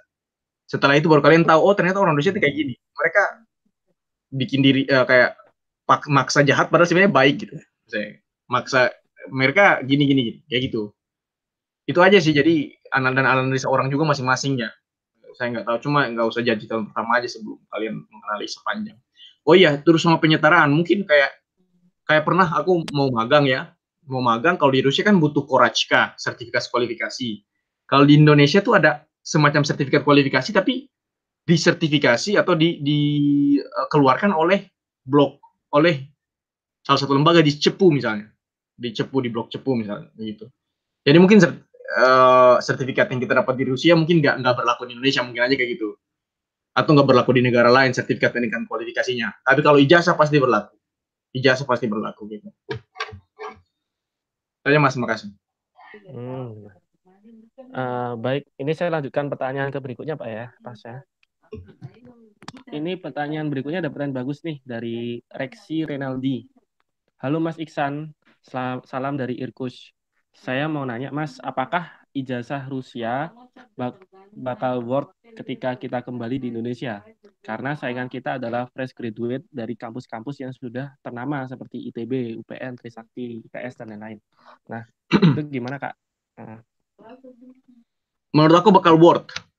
Tapi kalau ijazah doang mah, gimana ya? Kita harus aktif. Gitu. Kita harus aktif. Jangan khawatir karena lulusan Rusia juga terkenal sebenarnya. Jangan khawatir aja. Yang penting kita harus aktif. Sertifikat harus ada, Pak. English proficiency harus ada. Jadi bukan hanya ijazah toh, gitu. Kalau ijazah toh bukan hanya itu bukan persoalan kebanyakan doang, persoalan semua jurusan dan di semua negara. Kalau ijazah toh doang, mungkin teman-teman bisa pahami itu, gitu. Siapa bilang ITB lebih hebat? Siapa bilang UGM UI lebih hebat? Kemarin mereka 2018, aku kemungkinan kebetulan jadi interpreter. 7 rektor kampus besar Indonesia datang ke Hubkin University. Mereka kaget. Wow, 89 laboratorium. Wow, ada teknologi ini yang cuma 3 di dunia. Wow, ada teknologi yang berkembang. Kaget, mereka kan nggak tahu apa-apa sebelumnya. Jadi teman-teman nggak usah khawatir. Oleh karena itu sekarang aku melewati bebas baper, lewat program-program Permira, aku berusaha untuk menunjukkan kepada Indonesia bahwa Rusia itu luar biasa dan murah lagi. Rusia itu memang bukan satu-satunya luar biasa, tapi murah, misalnya kayak gitu. Tapi budayanya asik kayak gitu. Mereka belum tahu aja sebenarnya. Jangankan orang di universitas, orang di universitas juga pun belum tahu. Jangan kalau universitas, kita sendiri yang ada di kampus kita sendiri, belum tentu tahu semua fasilitas yang ada di kampus kita sendiri. Misalnya aku dulu kalau misalnya nggak aktif di Hubkin University, aku nggak tahu ada 89 laboratorium, aku nggak tahu cara terlibat dalam proyek gimana, aku nggak tahu ada teknologi-teknologi canggih yang standarnya internasional yang belum pernah ada di dunia, aku nggak tahu itu. Jadi teman-teman ya, ijazah doang mah itu bukan persoalan semua orang. Aktiflah dimanapun. Kayak gitu, carilah network besar yang dijamin, yang diminta misalnya waktu itu oleh Bapak siapa ya? Anies Baswedan saat jadi Kementerian Pendidikan. Dia pesan kepada mahasiswa internasional, Kita extensive network dan teknologi, advanced teknologi itu yang kita butuh sebelum pulang di Indonesia. Jangan dulu pulang sebelum kalian dapat itu kayak gitu. Jadi insya Allah Reksi jangan pesimis, insya Allah kita bisa lah. Terima kasih Kak Ihsan. Ini berikutnya ada dua pertanyaan dari Liliana Tanusho. Liliana Tanusho bertanya, Kak, bagaimana cara menghilangkan mindset buruk orang Indonesia terhadap negara Rusia seperti ketakutan akan ijazah yang tidak terakui atau lain-lain? Dan ini pertanyaan kedua dari Liliana Tanusho. Lalu semisal ikut ekstrakurikuler di Gubkin, kira-kira gimana cara mengatur jadwalnya nih Kak? Terima kasih Kak. Silakan Kak Ihsan jawab. Agak berhubungan sama yang tadi pertanyaan dari Liliana sama Reksi tadi ya. Teman-teman, kita punya alumni kerja juga di Slumberjers, kerja di Bina, kerja juga di PGN, kerja juga di Black Space. Jadi jangan khawatir, sudah ada bukti kok gitu kan. Cuma ya teman-teman harus paham, Rusia itu kayak Jerman seperti masa lalu. Kita ini belum banyak alumni belum banyak apalagi dalam perminyakan gitu. Tunggu banyak dulu, dan mereka semua kalaupun sudah kerja mereka belum tempati posisi yang strategis. Yang di atas semua alumni negara luar semua. Oleh karena itu mereka yang nggak tahu tentang Rusia, ya mungkin namanya orang nggak tahu, kekurangan informasi pasti nggak percaya gitu. Jadi nggak ada ijazah kita nggak worth it, ijazah kita tuh worth it gitu. Itu worth it, itu yang harus teman-teman yakinkan. Yang kalau misalnya nggak worth it, itu salah siapa? Ya salah kita sendiri. Kenapa kita nggak mempromosikan Rusia dan teknologi-teknologinya kayak gitu kan? Nggak tahu, orang-orang dari kementerian-kementerian pun nggak tahu teknologi yang ada di Rusia. Siapa yang tahu? Ya, nah terkait dengan pertanyaan Tisha ya, yaitu Liliana, iya. Cara mengubah mindset ya, yaitu promosi teman-teman, promosi harus jujur sih. Ya plus minusnya harus objektif. Tapi aku yakin sejujur apapun kita promosi pasti tertarik lah dengan teknologi yang ada di Rusia. Sebelum kita promosi kita harus kenali dulu lingkungan kita. Oke? Lingkungan kampus, lingkungan SPI misalnya perminyakan, SPI yang ada di kampus gimana? Lingkungan Rusia. Kenali dulu, bahkan lingkungan pertemanan juga kenali dulu. Lingkungan Rusia maksudnya negara Rusia nih. Kenali dulu baru kita bisa promosi. Jangan sampai kita promosi kita kasih data yang kurang valid. Kayak gitu, satu kali nggak percaya sudah nggak percaya gitu. Dan kemudian kita harus terstruktur, ada Permira tuh bisa bantu. Kita harus terstruktur promosinya, jangan promosi individual doang gitu kan. Harus paralel individual dan dengan grup gitu. Harus sampaikan data supaya berguna buat teman-teman juga yang ada di Indonesia kayak gitu. Ketika semakin banyak orang yang kuliah di Rusia semakin sadar akan teknologi yang ada di kampus-kampusnya. Yang nggak semua sadar, semakin ini mindset juga semakin tendensinya semakin ke arah yang lebih baik. Wajar kalau mindset negatif karena kurang promosi aja Rusia ini. Terus gimana tadi apa? Pertanyaan kedua dari Liliana Tanosho, gimana semisal ikut ekstrakurikuler di Gubkin, itu kira-kira gimana cara mengatur jadwal ekstrakurikuler sama jadwal kuliah itu, cara membaginya Kak? Ekstrakurikuler, saya di Gubkin kurang begitu aktif ekstrakurikuler seperti di ini ya. Di Northern Attic Federal University ya, karena S2 saya fokus ini ya. Ya bagi jadwalnya sebenarnya ada trik-trik sih, banyak trik-trik di internet bisa dilihat ya. Mendelegasikan orang, kalau misalnya itu nggak terlalu penting tapi mendesak, kalau mendesak dan penting kamu harus ambil. Kalau bisa dipindahin kamu pindahin, itu ada trik-triknya batur jadwal. Di YouTube itu lebih hebat lah di YouTube lah daripada kita lah. Aku pun kadang harus mengorbankan sesuatu, opportunity cost namanya, sesuatu demi sesuatu yang lebih besar. Tapi bagus, semakin kita bertuburkan dengan jadwal yang semakin banyak, semakin melatih otak kita untuk berpikir cepat dan untuk menganalisis secara cepat gitu lah. Dan mengambil keputusan. Pengambilan keputusan adalah salah satu talenta yang yang paling penting lah, yang harus kita miliki. Begitu kapasitas yang harus kita miliki kayak gitu. Nah di YouTube aja, Dek, mudah-mudahan di sana tuh ada. Kalau di Gubkin ya aku ikutnya apa ya? Palingan cuma teman writing club atau SP kalau kadang-kadang butuh bantuan aku ikut gitu.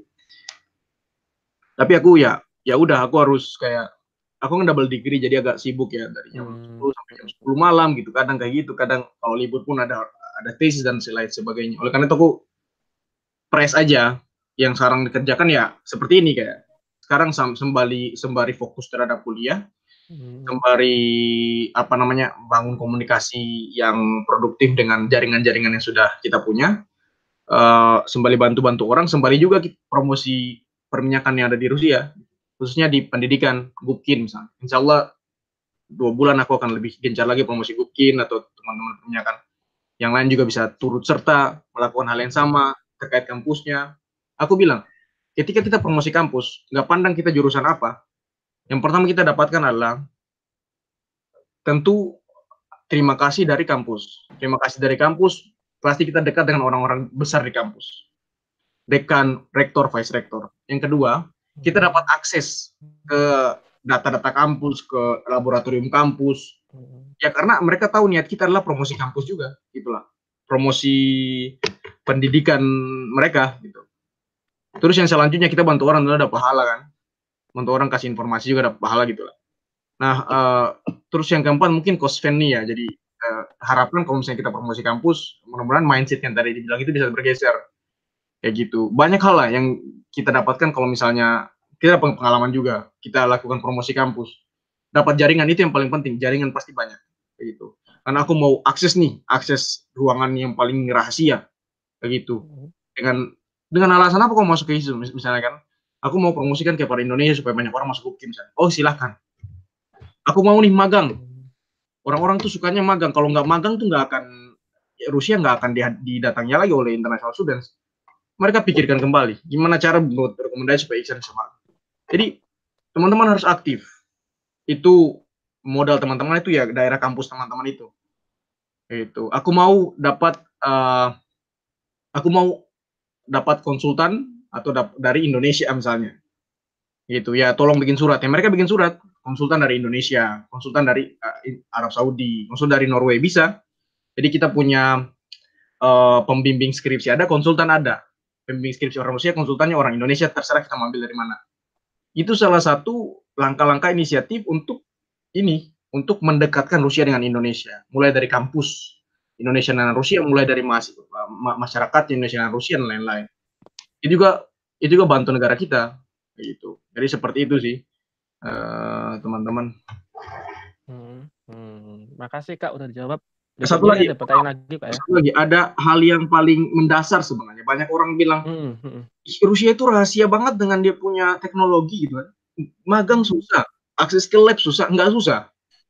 Yang susah tuh bagaimana kau bisa dapat opsi Yizik kayak bahasa yang satu dengan profesor di mana kamu mau kerjasama gitu.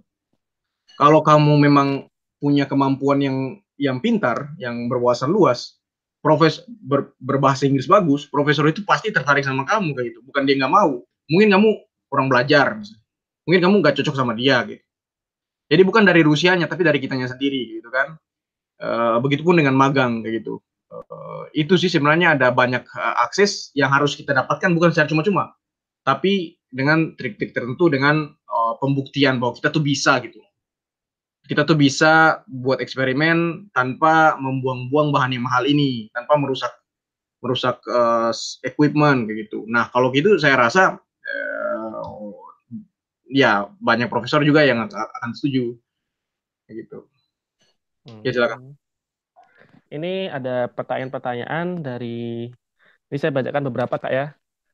Pertanyaan dari Muhammad Not. Muhammad Not bertanya, cara fokus kuliah saat galau gimana Kak? Lalu ada pertanyaan dari Eka Sukawati, Kak gimana cara ngilangin bosen waktu kuliah? Terusnya ada pertanyaan terakhir nih Kak dari apa sih Kak motivasi Kakak yang kuat kalau Kakak harus memilih kuliah di Rusia? Motivasinya itu apa? Silahkan Kak Iksan untuk menjawab. Ini pertanyaannya nih bukan ke oil and gas nih, padahal aku sudah siapin untuk oil and gas nanti bisa chat pribadi aja kalau aku nggak bisa jawab, aku kasih arahkan kemana gitu ya. Nanti mudah-mudahan abis ini kita buat Q&A question untuk oil and gas di Rusia ya, karena memang niat aku kan untuk itu ya. Tapi kalau teman-teman sebelum tanya, lihat dulu quick and question-nya, jangan tanya lari dari itu, jangan tanya ulang-ulang juga pusing. Iya, saat galau, ya ini pasti sering lihat Instastory nih, itu bukan galau, itu cuma tulis-tulis doang. Saat galau itu saat istirahat sebenarnya. Saat galau itu saat istirahat, saat tidur, saat main. atau saat bersosialisasi dengan orang. Kan. Kalau galau kan kita butuh komunikasi dengan orang, butuh ini tukar pikiran. Hati istirahat sebenarnya itu enak. Kalau terus ya kalau misalnya hal yang wajib ya mau galau mau apa hal yang wajib itu harus dilaksanakan ya itu. Jangan sampai galau itu jadi pengganggu gimana ya. Hal yang wajib harus dilaksanakan, bahaya tuh. Kalau misalnya ada sakit pun kalau hal yang wajib ya harus dibuat. Itulah itu yang menilai seberapa besar sih daya juang kita di Rusia, di negara orang. Terus yang selanjutnya selanjutnya gimana Novel? Dari Kak Eka Sukawati, gimana cara ngilangin bosen waktu kuliah? Cara ngilangin bosannya itu gimana? Nggak tahu ya, aku kalau mulai belajar agak susah memang. Tapi kalau sudah belajar tuh kayak enak banget gitu ya. Bosan-bosan tuh hilang gitu. Jadi kayak gitu, kayak mau search apapun gitu. Cara ngilangin bosan ya ingat ini aja sih, ingat tujuan awal kau mau datang, ingat tujuan kalian sih. Itu sih. Bukan hal lain menurut kita. Kalau banyak yang bilang main, mungkin masing-masing punya cara sendiri ya. Tapi kalau aku ingat tujuan awal datang, apapun mau galau, mau bosan pasti hilang. Pasti ya jalan terus gitu sih. Kalau belajar terus bosan, nah ini tantangan besar. Siapa yang cepat bosan itu bahaya, itu harus dilatih agar jangan bosan-bosan kalau baca buku. Karena kalau baca buku ya susah sedikit, apalagi bahasa Rusia, apalagi rumus dan lain sebagainya. Sudah bosan ya udah tinggalin dia pasti dia. Dia mau cari hal-hal yang lebih asik kayak itu. Enggak.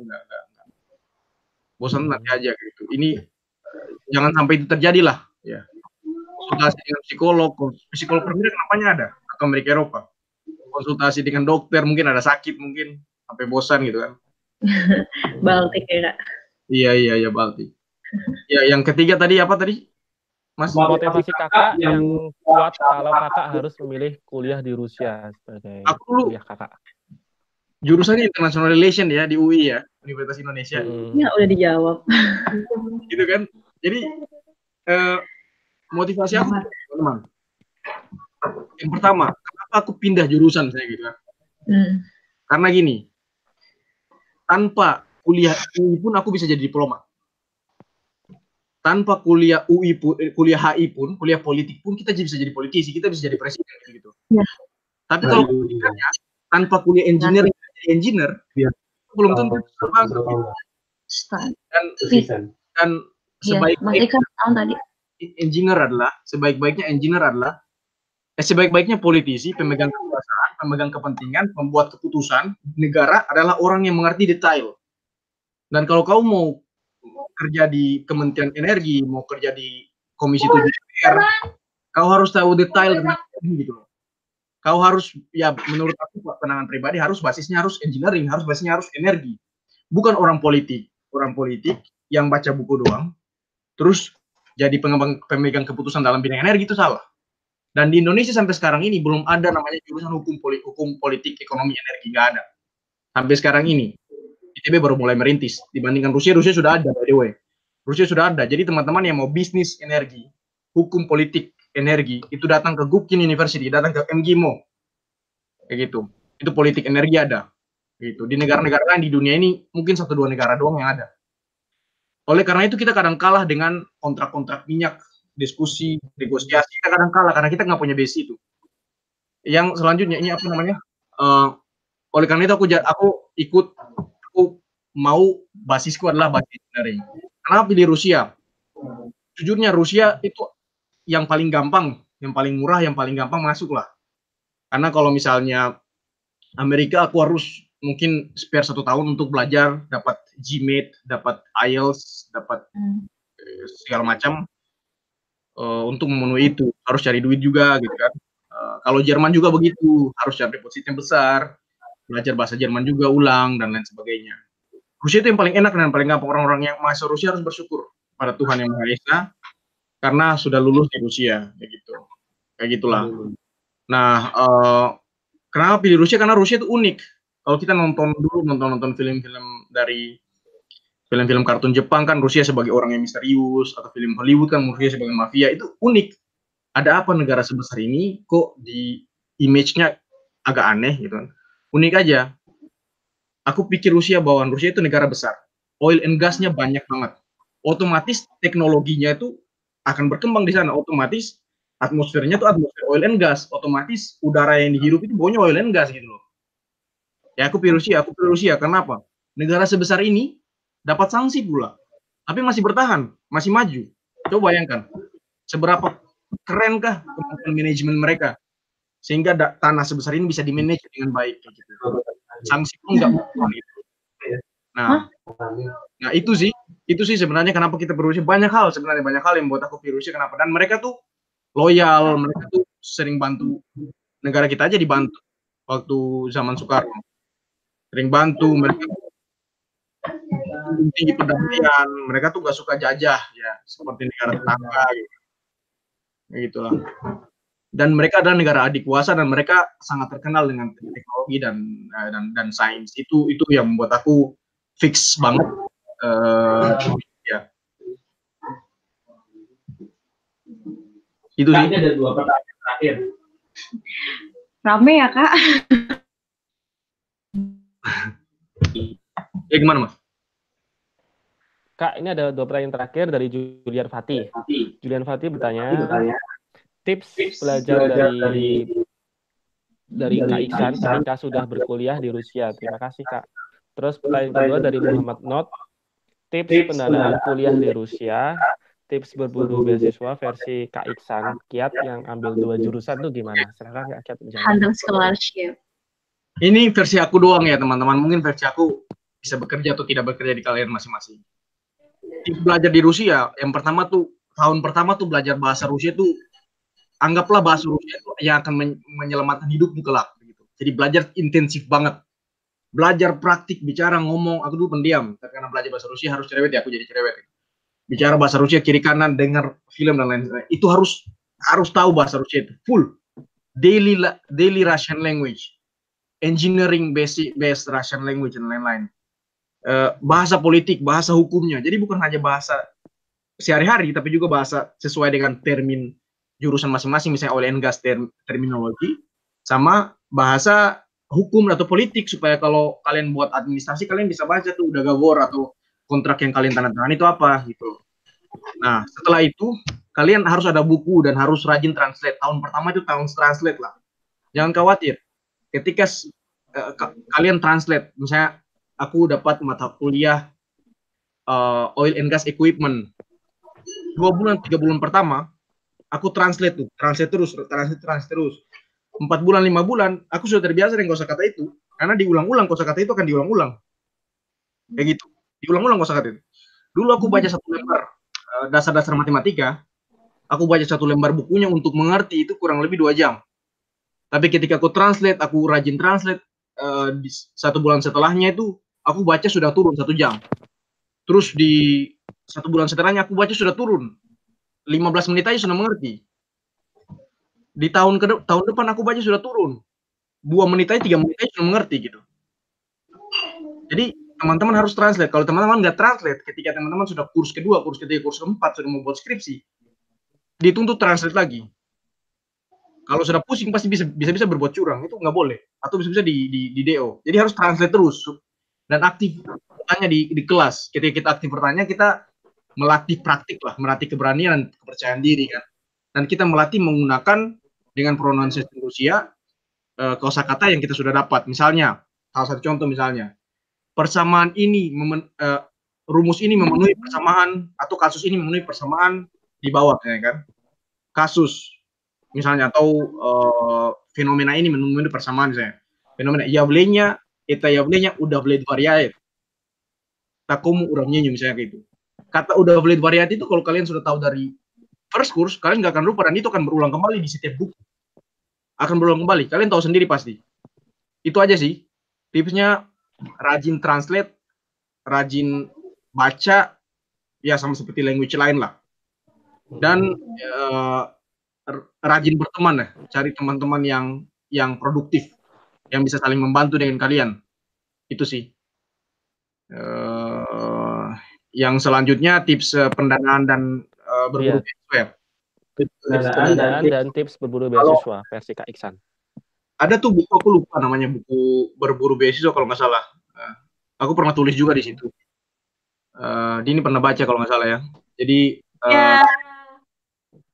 iya, jadi ya aku dari keluarga yang biasa aja ya. Terus gimana nih? Kuliah di Rusia, living cost-nya nggak di ini. Kalau aku sih aku buat proposal yang sebaik mungkin dan aku sebarin ke pejabat daerah, sebarin ke LSM, sebarin ke bank daerah, sebarin kayak gitu. Karena di Rusia kan nggak boleh kerja kan, dilarang karena visa kita student kan. Ya terkecuali ada hal tertentu lah. Nah itu sih aku sebarin, dapat proposal, alhamdulillah ada yang bantu, baru aku bisa ke Rusia. Kalaupun nggak dapat, nggak masalah teman-teman, nggak usah khawatir. Tanyakan pada orang tua, kalau dapat restu, Rusia itu kuliahnya murah, per bulannya sekian-sekian, sama aja kayak di Jakarta, sama aja kayak di kota-kota di Indonesia. Kalau misalnya dapat restu dari orang tua ya jalan aja, pasti ada jalan kok. Terus ada LPDP reguler, untuk S2 S3 tuh coba aja. Ada beberapa kampus di Rusia walaupun nggak masuk ya dalam daftar LPDP, coba aja diajukan. Dulu di Rusia ada LPDP top up, jadi nggak usah pakai seleksi, langsung mahasiswa S2 S3 Rusia itu yang kumpul administrasi dapat bantuan living cost. Tapi sekarang top up sudah nggak ada kayak gitu, karena itu merupakan program yang bersifat sementara aja. Terus dulu aku dapat setelah 3 tahun kuliah di Rusia termasuk aku dapat beasiswa unggulan dari Kemendikbud. Itu aku apply. Jadi karena aku aktif, aku sudah tahu tahun pertama harus aktif, tahun kedua harus aktif, tahun ketiga daftar beasiswa. Ketika CV sudah bagus, daftar beasiswa lah Kemendikbud. Beasiswa unggulan itu besar banget. Alhamdulillah dapat. Sekarang sudah nggak ada beasiswa unggulan karena semua alihkan ke LPDP. Ada kenalanku yang apply di Toronto Foundation. Ada kenalanku yang apply di perusahaan-perusahaan tertentu gitu. Misalnya dia punya network itu punya perusahaan, saya apply di situ. Mungkin dia akan kerja di situ, kontrak itu nggak tahu. Gitu. Ada kenalan-kenalanku yang kalau dari negara lain tuh banyak yang dikirim oleh company. Kayak gitu. Ada kenalanku orang Indonesia yang daerah bantu. Aku juga pernah dapat beasiswa dari daerah, cuma nggak full sih, cuma janjinya berapa tahun saya gitu kan. Cuma di bulan 3 bulan pertama aja dikasih, setelah itu nggak dikasih, misalnya kayak gitu. Kalaupun nggak dapat beasiswa apapun, menurut aku nggak usah khawatir sih. Di Moskow aja, misalnya di Moskow aja, yang metropolitan ya. Ketika teman-teman tahu tempat-tempat yang murah, tempat-tempat yang inilah untuk makanan dan lain sebagainya, nggak terlalu banyak jalan-jalan ya, pasti bisa hemat. Dan itu nggak terlalu besar ininya. Biaya sehari-harinya kayak gitu. Itu untuk di Moskow. Dia punya tempat tinggal di kampus-kampus di Rusia, asrama di Rusia nih.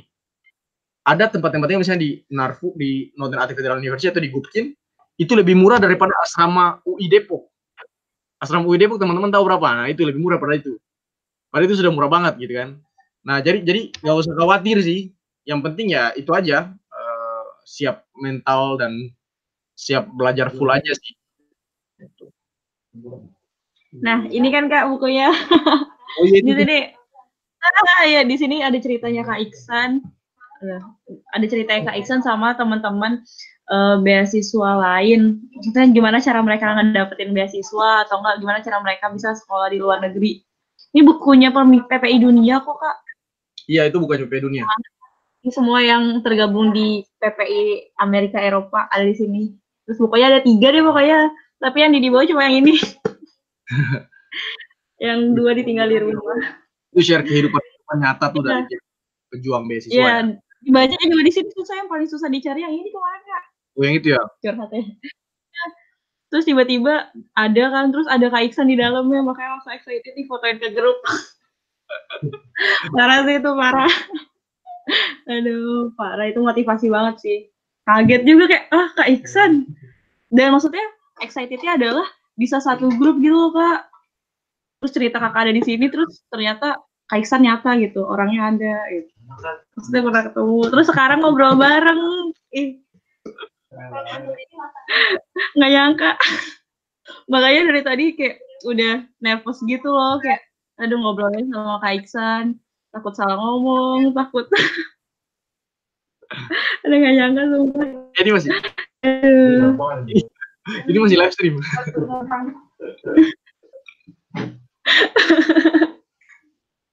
Aduh. juga ketemu sama Didi ya. Semoga sukses lah. Amin Kak, makasih banyak. Kak Iksan, ini udah 1 jam lebih. Iya, nggak kerasa loh Kak. Ini mungkin berikutnya Dian ada pertanyaan tambahan mungkin dari Dian Yudhita sendiri. Pertanyaannya tadi udah dijawab sih. Tadi Didi penasaran gitu Kak, kenapa maksudnya kan di CV pernah passion kan di UI, terus kenapa tiba-tiba memutuskan untuk pindah ke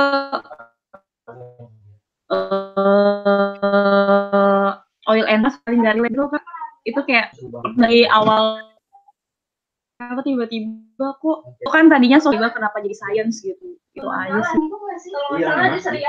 Ada satu cerita singkat dari seorang ilmuwan Rusia Uni Soviet berasal dari Uzbekistan, namanya Kharmatulin. Siapa Kharmatulin itu?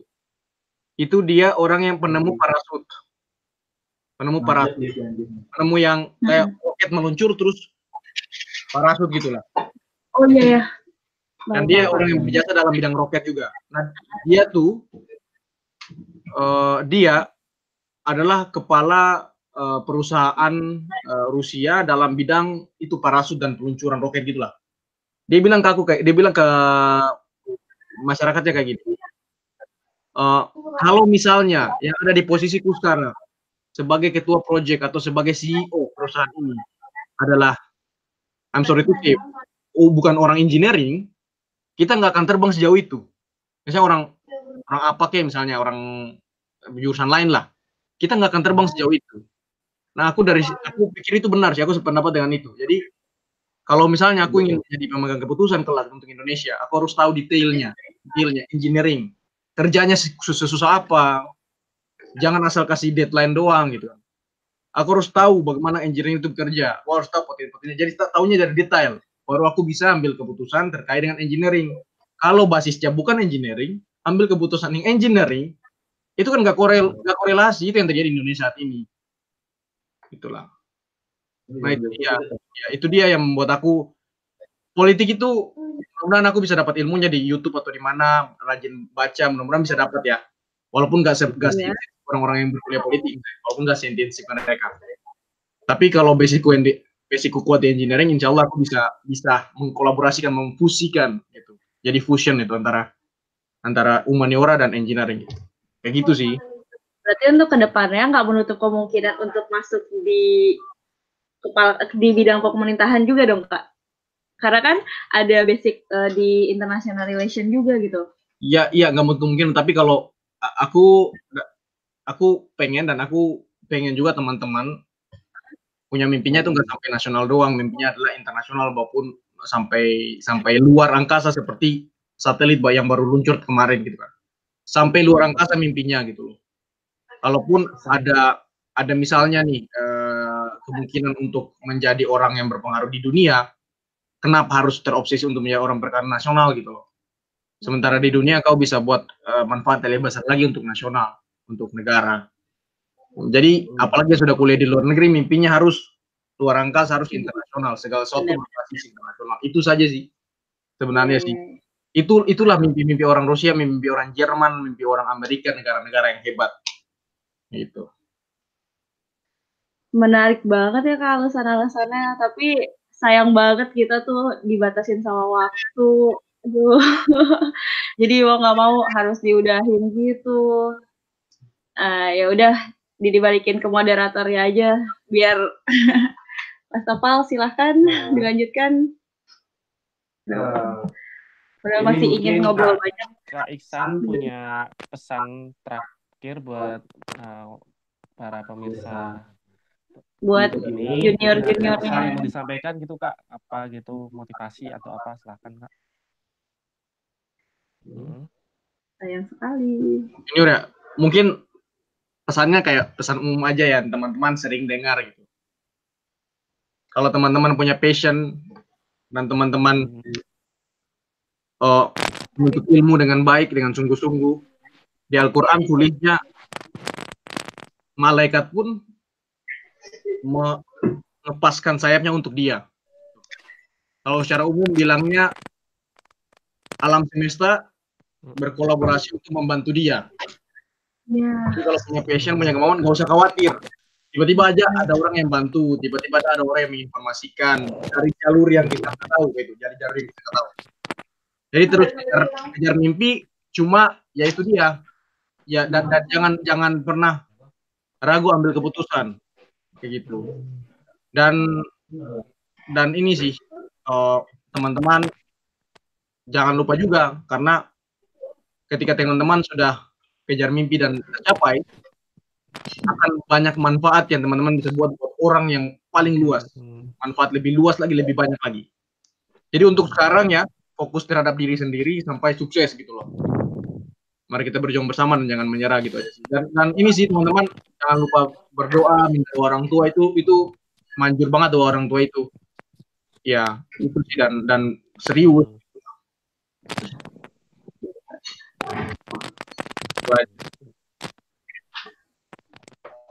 Wah, terima kasih banyak nih Kak Ihsan atas motivasinya, dan terima kasih juga atas semua pemaparan materinya. Tak terasa ini udah 1 jam lebih kita ada di penghujung acara. Mungkin ini akan saya tutup Kak ya. Terima kasih kepada narasumber Bebas Baper hari ini, Kak Muhammad Ihsan Hidayat, dan moderator Kak Dianita Sari. Saya kira udah cukup dan udah jelas, dan semua pertanyaan udah dijawab dengan terperinci. Dan untuk pertanyaan lebih lanjut tentang topik Bebas Baper hari ini, bisa kirim inbox langsung ke Instagram narasumber kita, IG-nya bernama @muhammadiksan. Ya, jadi tinggal di DM aja, mungkin bisa tanya-tanya lebih jelas lagi nih, atau mau pengen kebijakan di Rusia, atau tips dan trik masuk ke Rusia, atau taktiknya dan lain-lain, gimana cara belajar perbankan juga di Rusia. Dan saya akan menutup live Bebas Baper hari ini. Sampai jumpa di live Bebas Baper bulan depan yang pastinya dengan tema dan topik yang berbeda. Dan terima kasih buat kawan-kawan yang sudah setia menonton dan menyimak live hari ini. Dan terima kasih juga buat Kak Iksan yang sudah menyampaikan pemaparan materi dan menjawab semua pertanyaan kita. Dan terima kasih buat Dianita untuk sebagai moderator. Mohon maaf jika ada kesalahan kata dari saya dan dari narasumber maupun dari moderator. Mas, ini saya tutup. Dan wassalamualaikum warahmatullahi wabarakatuh. Terima kasih.